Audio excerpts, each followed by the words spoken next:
All right, here we go.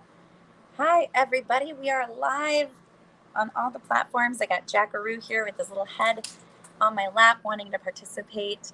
Welcome to our Friday Fireside Chat. As always, I'm so happy to be here with all of you. I'm going to do one thing, which is to turn off this really loud air conditioning in this Airbnb that I'm staying at, and then we will jump right into the conversation. I'm just noticing how unbelievably distracting that is.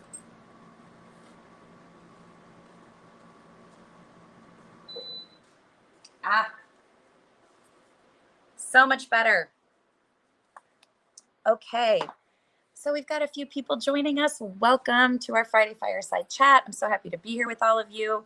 I am coming to you currently from San Diego, California, which was my home for 6 years. And it seems strange not to be here anymore, but I'm so glad to be back here for a visit to see some friends, to play in the ocean, and just to generally have some reset, recalibration time. So it is a new moon. So there is a lot of energy happening right now, but I want to jump into our topic for today, which is the topic of burnout. And it's a pretty hot topic given everything that happened last year with COVID. And I think many of us are feeling the burnout in so many ways. I'm going to fix this here real quick. There we go. And I think, it's a topic that is talked about more often now, which is important. I think it's good that we're starting to talk about it. But it's one that's really sort of I don't want to say near and dear to my heart, but it is something that I have grappled with. And I was recently talking to my dear friend Susan Palmer Wood about burnout, because she and I have had an experience with burnout ourselves, and she actually was a guest on my podcast last year and talked to us about her journey with burnout. And so it got the two of us talking just about burnout. And so today we really want to get into what are the signs and symptoms of burnout, because I think it looks different for different people. And how do you prevent burnout? Once you're in it, what do you do to address it? Now it's a big topic, and obviously we're not going to get into all of, the ins and outs and intricacies of that, but I think it's an important thing for us to talk about, because so many of my clients that come to me are experiencing some level of burnout or another, whether it's on a professional level because they've just been doing so much, which is something I can very deeply relate to, because that's how I've experienced my burnout, is just kind of pushing myself beyond what my body is really capable of, or burnout as a result of just emotional fatigue and everything that's happening there. Now, there's a lot of different things that can cause burnout. And we don't need to get into too much of that, other than to say, you burn yourself out when you push yourself beyond what it is that your mind, your body, and your spirit can ultimately navigate. And there are clear indicators that your body tries to give you that burnout is happening. And very often we do not see the warning signs until it's too late. And now we find ourselves in the midst of a full-blown case of adrenal fatigue or adrenal burnout. And now we're forced to examine the problem. And sometimes it can even manifest as just straight up illness, right? So you burn yourself out so much that the body just simply gives out. And now you're experiencing something that is forcing a slowdown by way of an illness or an injury. So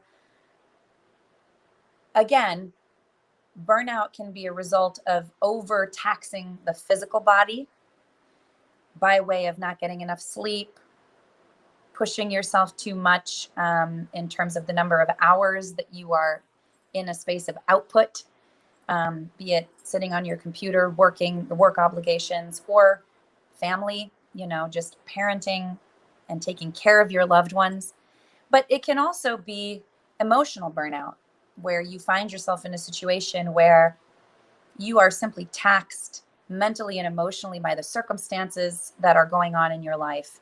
So maybe that's a scenario where you find yourself in an unhealthy relationship, or in a relationship that is really taxing you on a mental and emotional level, because there's a lot of work to be done, and you're just not replenishing yourself enough to be able to handle the ins and outs of that.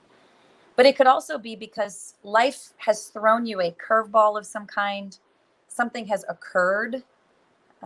Maybe you've experienced a great loss of some kind. In my case, my father passed away. Maybe you've lost a job, which I've also been there. Maybe, there's been an end to a relationship or an unexpected divorce or something like that that has really kind of given you a 1-2 punch in terms of your emotional capacity. And so that can cause burnout, because if you don't take the time to really process the emotions, be with the emotions, release the emotions, that can be taxing on your physical body, and ultimately result in physical burnout, even though the root of it might have been mental or emotional. So the causes of burnout are infinite.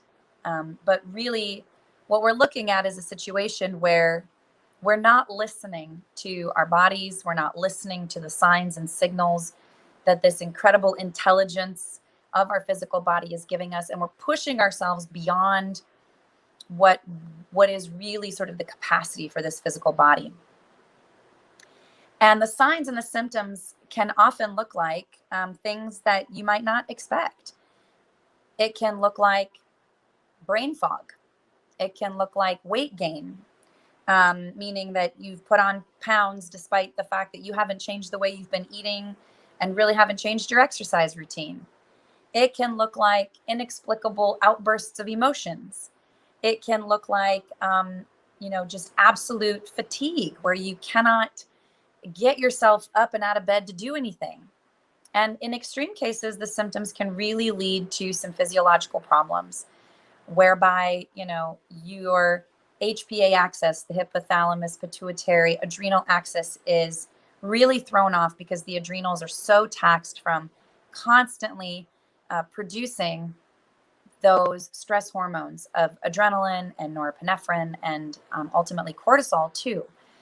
So yeah, burnout is a really real thing, and it's a physiological, it has physiological symptoms that can really affect the rest of our lives. Now, what do you do to prevent it? So I'm going to always cite this gorgeous book by Emily and Amelia Nagoski that I read last year called Burnout. And within that, they really do such a gorgeous job explaining burnout, explaining, what keeps us stuck in what they call the stress cycle, and ultimately how to get yourself out of it. But to be preventative about burnout has to start with our willingness to slow down and tune in.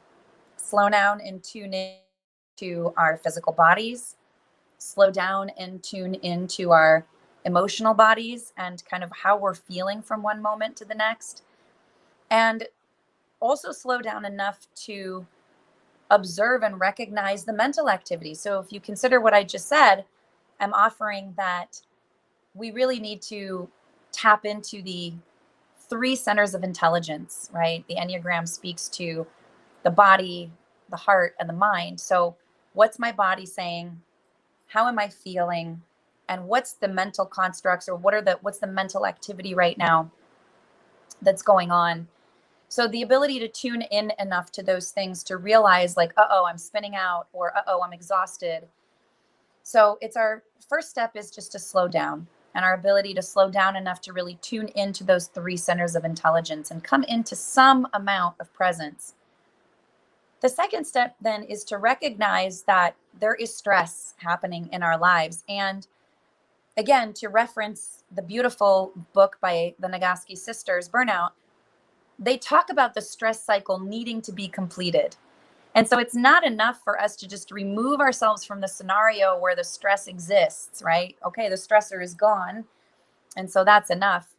We really have to look at, what do I need to do for the stress cycle to complete itself, and for ultimately that energy to be released from my body, and those hormones to get processed and released from my body. They offer a lot of different things. I think I've mentioned them here on our Fireside chats before, as far as, physical activity, breath work, connection with another human being. So hugging somebody for 12 seconds, kissing somebody for 6 seconds, beautiful things like having a conversation with someone just to process the emotions verbally. But what is all of that really? If we boil it down, what we're talking about is radical self-care.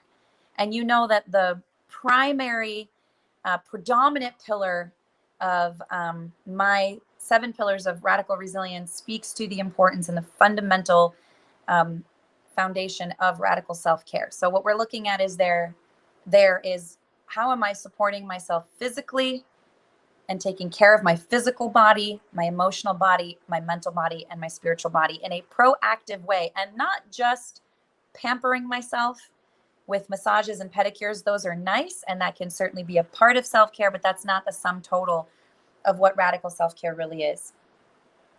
So to be preventative, slow down, tune in, and really get that radical self-care is not a luxury, but really a necessity for us in the time that we live in the world that we live in. And that if we are going to prevent burnout, and we can get burnt out by just what's happening in the socio-political climate, there's so much that taxes our nervous systems, that we really do owe it to ourselves to emphasize the importance of radical self-care, and not just, again, bubble baths and chocolates, which are nice, but there's more to it. So now, let's say hypothetically you find yourself in a full-blown scenario of being in the midst of burnout. Okay, so you didn't tune in, you didn't slow down, you didn't practice self-care, and now your body is literally shutting down. You have brain fog, you're gaining weight, you're fatigued, you're emotionally reactive. So what do? Well, the beauty is that there are not just 1, but 7 pillars in the radical resilience transformation process. And we really owe it to ourselves, when we're in the middle of that kind of burnout, to address each one of those pillars so that we can come back to a place of resilience and come home to ourselves. So when you're in the midst of that burnout, we have to really address, what is the contributing factor emotionally? And that's where the healing the heart pillar comes in, and where the unconditional pillar comes in, unconditional acceptance pillar comes in, of learning how to navigate your emotions in the moment and complete that stress cycle. What are you doing for yourself in terms of connection and community? Are you tapped into a tribe that's supporting you as you're navigating your way through these burnout symptoms? Are you doing things to cultivate some semblance of creativity and play, which really does lend itself to positive chemicals being released in your brain? Research shows now that creativity and play releases serotonin, dopamine in the brain, increases our threshold for pain, and ultimately really helps us function better. So play and creativity are not a luxury anymore.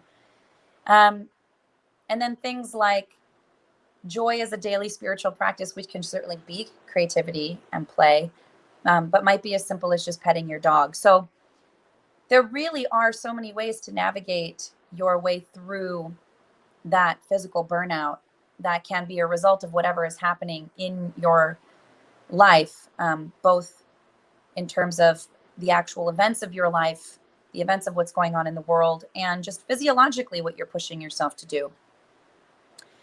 So I'm not suggesting that the radical resilience pillars are the only way, but they certainly are a really effective way. So to kind of recap what we talked about today, we really want to look at burnout from the perspective of getting in front of it and preventing it, which looks like tuning in and slowing down and emphasizing radical self-care.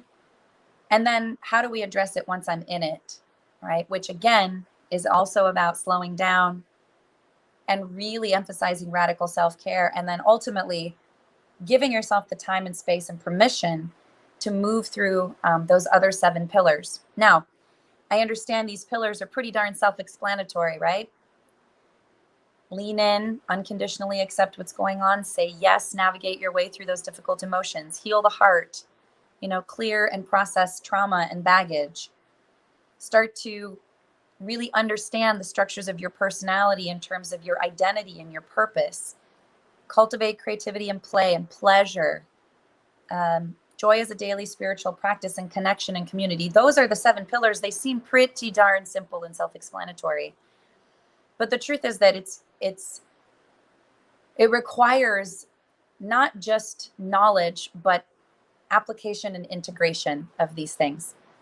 And I will tell you, as somebody who has utilized these 7 pillars several times in my life to quite literally save my own life, and somebody who has taken other incredible people who are struggling through these 7 pillars, that they really can be a game changer.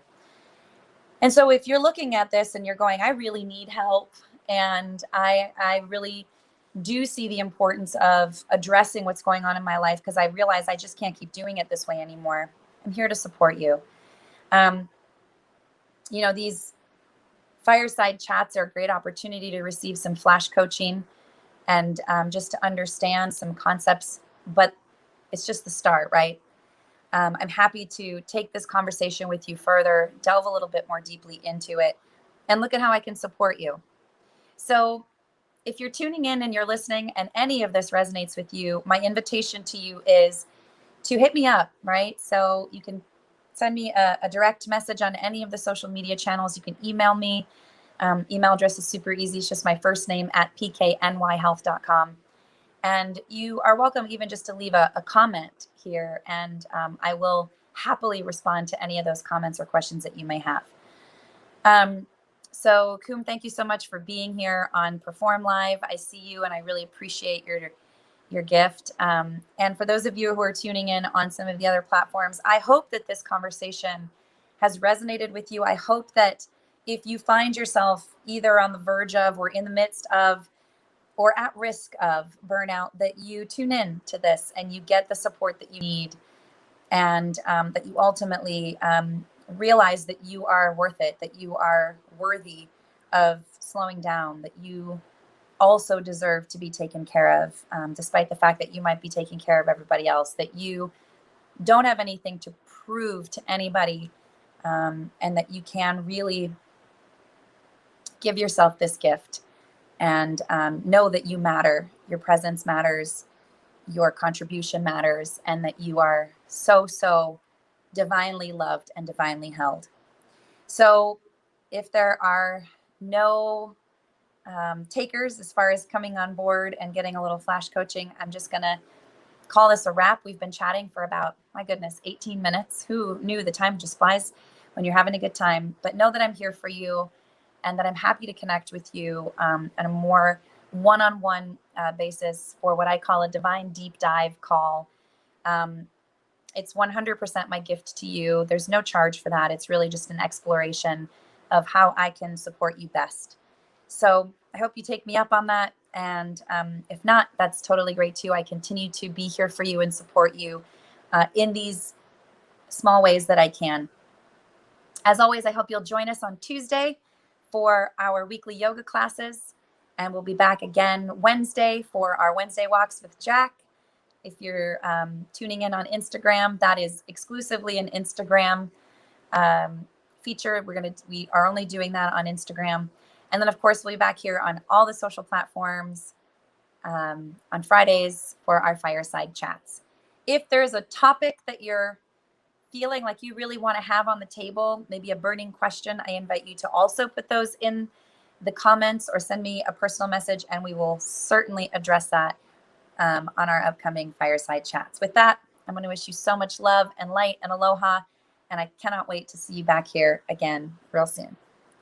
Namaste.